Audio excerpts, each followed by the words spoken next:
बिस्मिल्लाहिर्रहमानिर्रहीम। अस्सलाम वालेकुम। कैसे हैं बच्चा पार्टी आप? माशाल्लाह।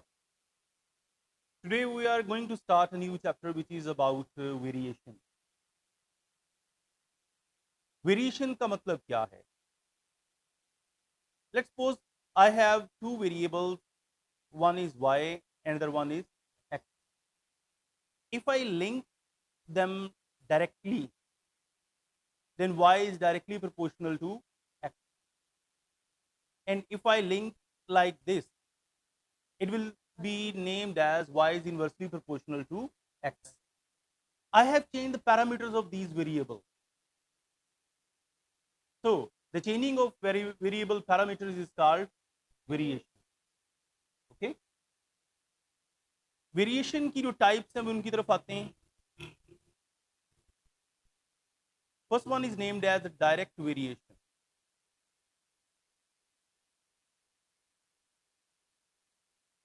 Let's suppose we have two variables x and y.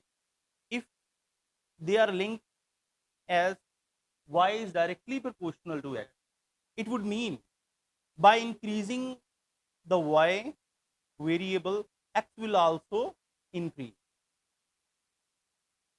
Okay? यानी अगर आप y को इंक्रीज कर रहे हैं तो x भी क्या हो रहा है? If on decreasing the variable y, the variable x will also decrease. Okay. If the variation is like this, that increasing in one variable causes an increase in the other one, then it will be direct. Or decreasing the value of one variable causes a decrease in the other one, it will also be the direct variation. Okay. इसमें दोनों का ताल्लुक किसी से increase और decrease. Done. अच्छा, second one is the inverse variation.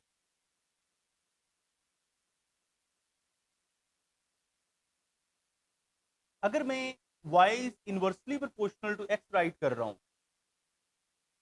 तो इसका मतलब ये है कि अगर मैं इसमें y में इंक्रीज ला रहा हूं, yes, x will, if increase in one quantity causes a decrease in the other one, then the relation will be named as inverse relation. Okay. यानी अगर हम इधर y और x के पैरामीटर्स चेंज कर दें तो एक की इंक्रीज दूसरे में क्या ला रही है? If first one is decreasing, then the second one will be increased.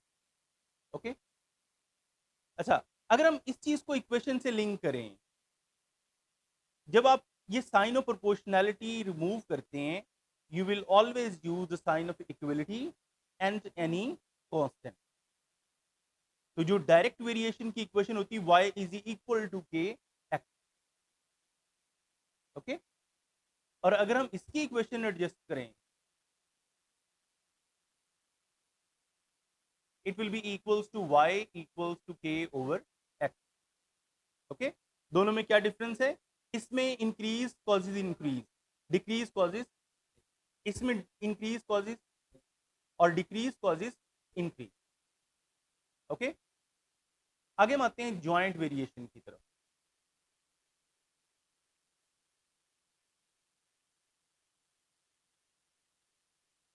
अच्छा, यहां हमने दो चीजों के दरमियान लिंक डिस्कस किया. अगर हम इसको यूं लिख लें, y is directly proportional to x and z, इसका मतलब है कि increase in the variable y causes an increase in the product of x and z. Okay.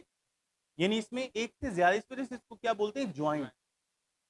यानी उसका लिंक जो है वो एक दो से ज्यादा चीजों के दरमियान. ओके. तो अगर हम इसकी इक्वेशन बनाएं, then it will be y is equal to kxz. Done. Okay. Fourth one की तरफ आते हैं, जिसे हम बोलते हैं combined variation.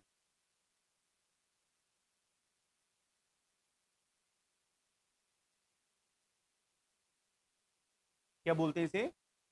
Combined variation. It's a relation between direct and the inverse proportion. Okay. यानी कैसे लिखेंगे हम इसे, y is directly proportional to x।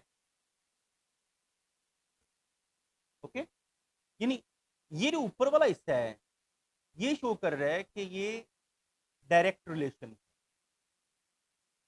Over से नीचे वाला क्या शो कर रहा है, इनवर्स। इसलिए इसे क्या बोलते हैं, कंबाइंड, यानी इसमें डायरेक्ट और इनवर्स दोनों आ।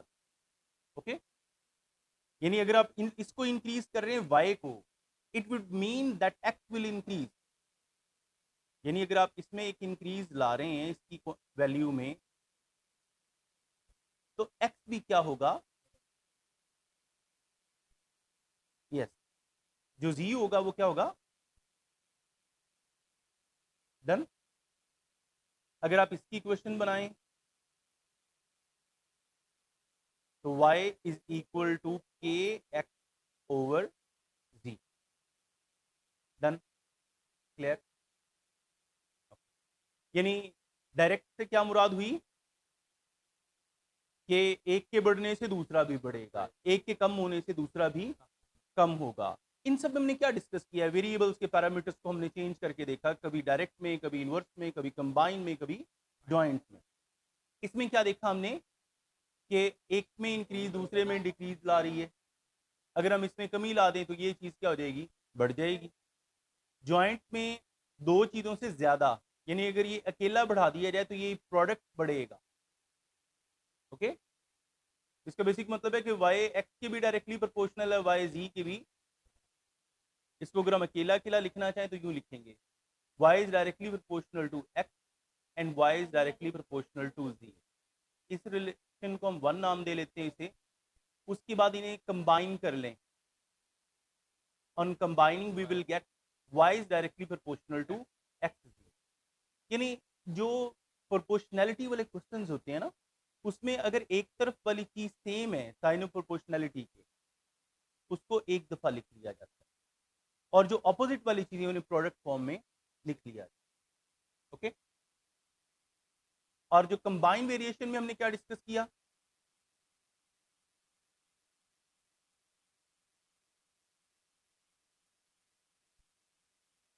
मतलब इसमें हमने इनवर्स और डायरेक्ट दोनों को डिस्कस किया एट द सेम टाइम। पीछे या तो इनवर्स अकेला डिस्कस हो रहा था या डायरेक्ट अकेला, इसमें direct and inverse at the same time discuss हो रहे हैं। ओके, अच्छा, अब हम इनके जब सवाल करेंगे तो हमें कुछ ऐसी चीज़ों से जो है वास्ता पड़ेगा, जिसमें सबसे पहले हम बात करेंगे रेशो।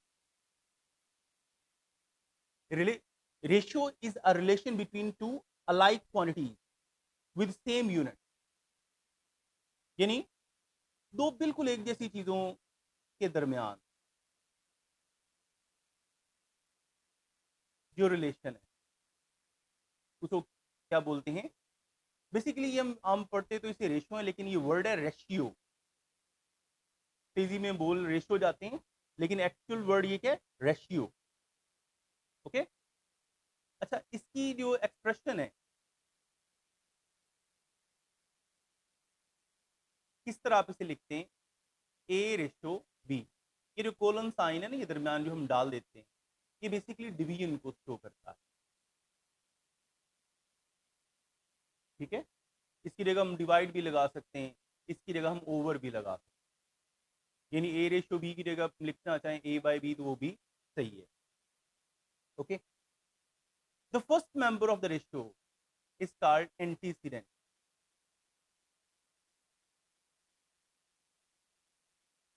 क्या बोलेंगे इसे, एंटीसीडेंट, जो फर्स्ट मेंबर है।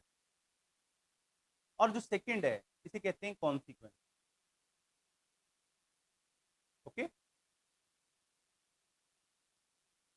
ये रेशो का न्यूमरेटर होता है और ये रेशो का डिनोमिनेटर होता है, इसलिए ये ऊपर लिखा जाता है और ये वाला नीचे लिखा जाता है। ओके, अच्छा, एक चीज मुझे ये बताएं, अगर ये एक जैसी क्वांटिटीज के दरमियान रिलेशन है तो क्या इसका कोई यूनिट बन सकता है।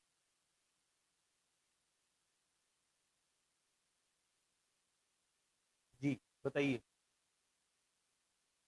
क्या रेशो का यूनिट होता है। अब ये छोटी क्लासेस में भी पढ़ते आ रहे हैं। ओके, मैं देखता हूँ, सुनिए इधर। फर्ज करें आपके पास आप एक टाइम के हवाले से बात कर रहे हैं कि एक जो आपने टाइम लिमिट डिस्कस की वो है 5 सेकंड, उसे हम ए नाम दे रहे हैं, ठीक है। रेशो चूंकि एक जैसी क्वांटिटीज में हम डिस्कस कर रहे हैं, अगर ये टाइम हम ले रहे हैं तो दूसरा भी क्या होगा, टाइम, यानी दूसरा हमने को टाइम किसी चीज का नोट किया वो हुआ 10 सेकेंड का, okay.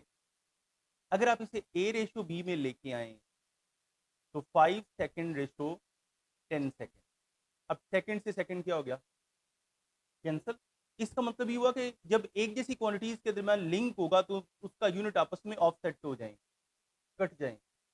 That's why the ratio has no unit, ratio का कोई यूनिट नहीं, ओके। क्योंकि इसमें जो बिल्कुल एक जैसी क्वांटिटीज के दरमियान अगर लिंक है तो फिर वो जो यूनिट्स हैं वो तो एक जैसी क्वांटिटीज के एक से ही होंगे, वो आपस में ऊपर नीचे आके क्या हो जाएंगे, कैंसल हो। डन। अच्छा, आगे हम आते हैं प्रोपोर्शन की तरफ।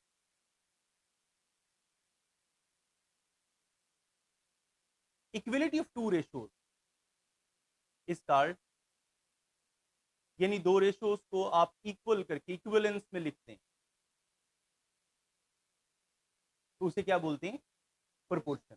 इसको ऐसे भी लिख सकते हैं और ए रेशो बी प्रोपोर्शन सी रेशो डी ऐसे भी लिख सकते हैं, ओके। इसमें जो फर्स्ट एंड फोर्थ एलिमेंट होगा रेशो का, इन्हें कहते हैं एक्सट्रीम, क्या बोलते हैं, और जो सेकंड एंड थर्ड होगा इन्हें कहते हैं मीन। ये सेंटर वाली होती हैं और एक्सट्रीम बिल्कुल किनारों वाली चीजें होती हैं, ओके। समझ आ गई। इससे एक फॉर्मूला हम डिस्कस करते हैं, वो फॉर्मूला क्या है, जब आप इस चीज को सोल्यूशन में लाओगे ना तो product of extremes is equal to product of mean, okay बेटा। तो ये तो बेटा हुआ इसका आज का आपका इंट्रो इस चैप्टर का। नेक्स्ट जो है वो हम इंशाल्लाह डिस्कस करेंगे इसकी एक्सरसाइज 3.1, ओके। चल, थैंक यू, अल्लाह हाफिज।